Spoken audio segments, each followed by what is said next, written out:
Hello, my name is Chris Drees, and I'm going to do the case study in Chapter 6 over the Internet Use Violation, Threats over the World Wide Web case study. Okay, what do we know? We're talking about Roosevelt High School, which is a very affluent high school. Students take academics very seriously.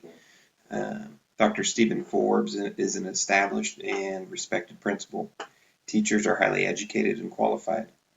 Miss Cindy Walker, whose case we're going to study, is a new teacher at the school and is very new to her profession. She was hired 1 year ago, and she teaches a couple specialized courses. Miss Walker focuses on having a student-structured and rigorous classroom. The parents of the students are very concerned about Miss Walker's classroom and her expectations of those students. Dr. Forbes has been notified by parents of these concerns.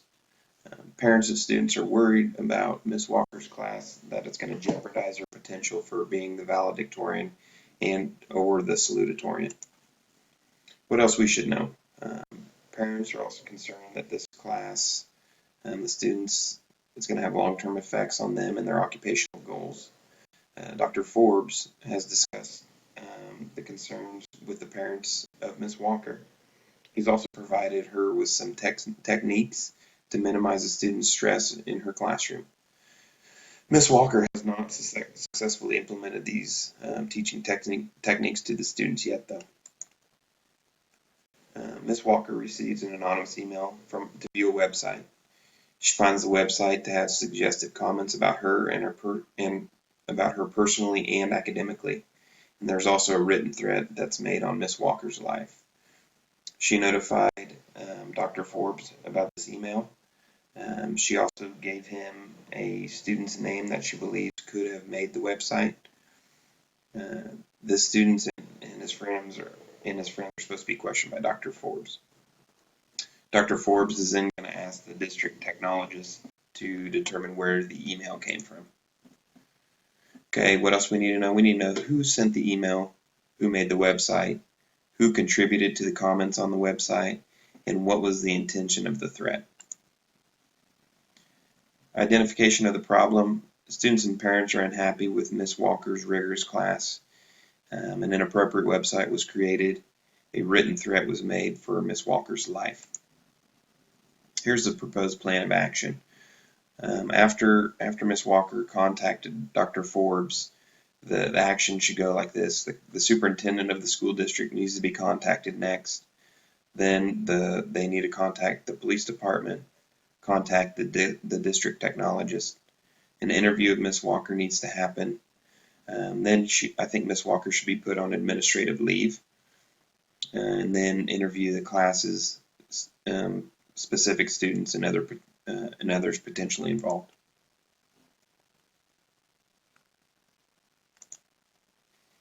When we contact the superintendent, we need to inform the superintendent of the issues revolving around Miss Walker, including some of the issues that she's had with students and parents in the past, and then let the superintendent know about the threatening website and the comments made on the website. The police, let them know that a threat has been made to one of the teachers, forward the email to the police, and give them contact information for Miss Walker, the superintendent, and myself. The district technologist, we need to explain the issue, forward the email, and ask if the email's originator can be traced. When we interview Miss Walker, we need to discuss the previous interactions with students. We also need to discuss any interactions that could have happened with the parents, since we don't know specifically who made the website or the email. And we also need to ask her for potential tips and/or leads. When we put Miss Walker on leave, and the reason is she feels unsafe, administrative leave would mean she still gets paid. Provide her with maybe a school psych contact and continue to help with the problem or try to solve the problem until Miss Walker feels safe to return to her full-time teaching job. Interviews. We need to interview Miss Walker's classes while she's on leave. We also need to interview any parents that may have been in contact with Miss Walker. and then go maybe interview a second time any person or persons mentioned above by those people. What's best for the students? If the website was developed by a student, the student should be and will be expelled immediately.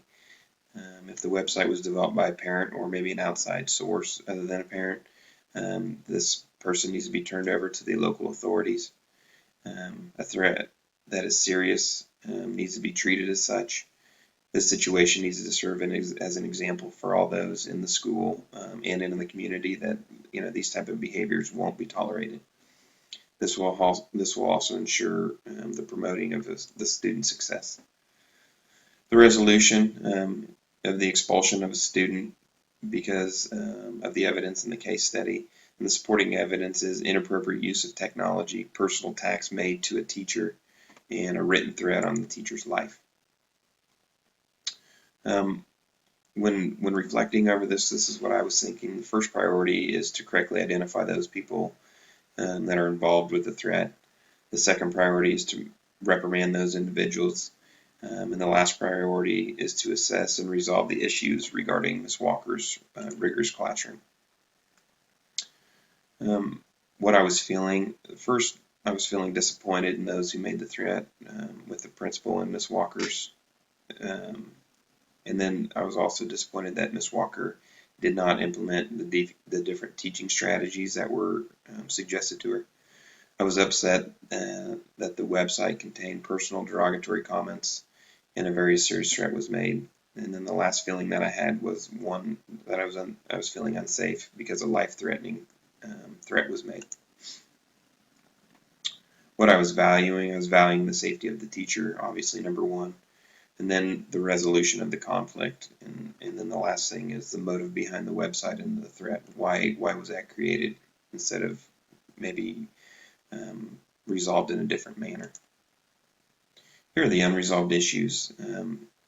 Failure of a teacher to adjust to a teaching style, students and parents' inability to adapt to a new teaching style and expectations, and the bullying behavior, especially those involved with the email and the website.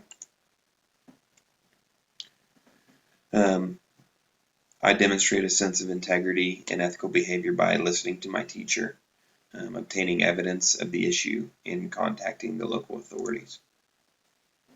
I treated people fairly, equitably, and with dignity and respect by assessing the evidence prior to making any assumptions.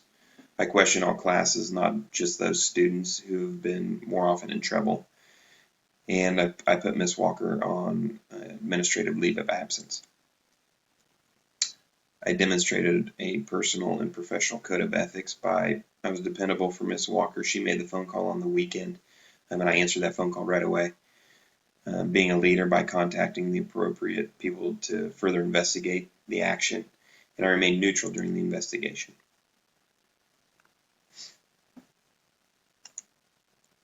Thank you for watching my presentation. I hope that you enjoyed it.